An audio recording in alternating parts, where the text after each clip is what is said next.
Hello, hello. It's been a little bit since I've talked to you. Just got back from vacation, so I hope you guys are all doing well. I had a question today, so I figured if somebody asked me the question, then somebody else is asking the question and didn't get an answer to it yet.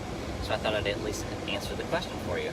The question that I've got right now from a lot of people is hey, we're thinking about moving and we're moving out of state. How does that work?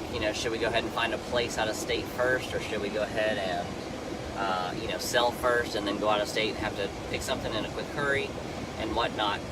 So I'll tell you, there's not obviously an absolute right answer, but what I'll tell you seems to find a lot of success lately has been people that have decided to go ahead and sell here and then go up there on the weekends while we've got the house under contract or something and find a rental. And I'll tell you what I mean by that. Imagine if you're local here, like imagine you're in Henry County.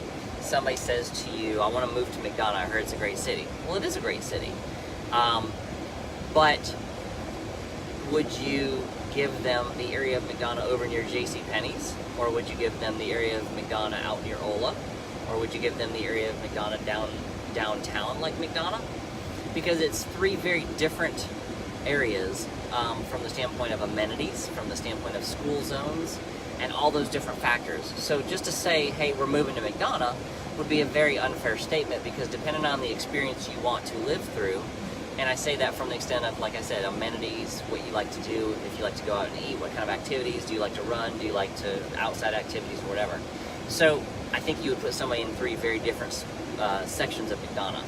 I say all that to say that you're moving to Colorado and you say, I'm moving to Boulder. I'm sure it's the same thing there. Why don't you go rent for a year or 6 months and get your feet on the ground on the weekends, go experience the restaurants and go experience the nightlife or whatever it is you're into. Or if you've got kids and you got to go to school, go stop by the bus stops when kids are getting out of school and find out kind of what's going on, like who lives in the area, and start asking questions to families that live in the area. Do you like this area? Why do you like this area? What would I like about it? Why would you, if you moved, why would you move? And start interviewing people before you start investing into the biggest investment of your life. And I think that's the biggest thing I've found, because we've had plenty of people move to Georgia from other states. I had one last year, for example, from Iowa, we helped them buy in McDonough, and then within 9 months they were moving. And so the expense of selling a house, obviously you've got your commissions, you've got your closing costs and stuff like that. So the expense of that is not typically at the same rate as the appreciation in the area. So I say that to say, you've got usually 2 to 3 years you have to live in a place before you can basically break even on selling a house from the expenses. And if that's the case, you don't want to haphazardly go buy in a place and then have to immediately sell. So you might end up losing money and not get all the equity that you bought into. You might not get all your money back.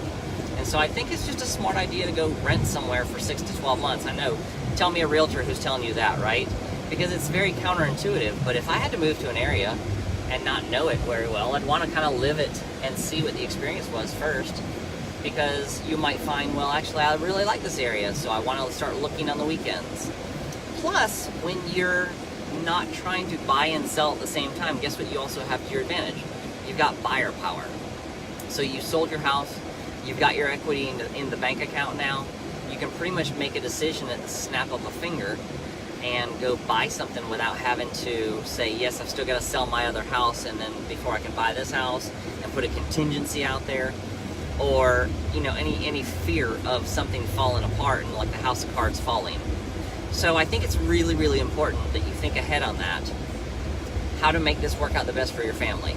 So just a thought for you. That's what I've told my clients.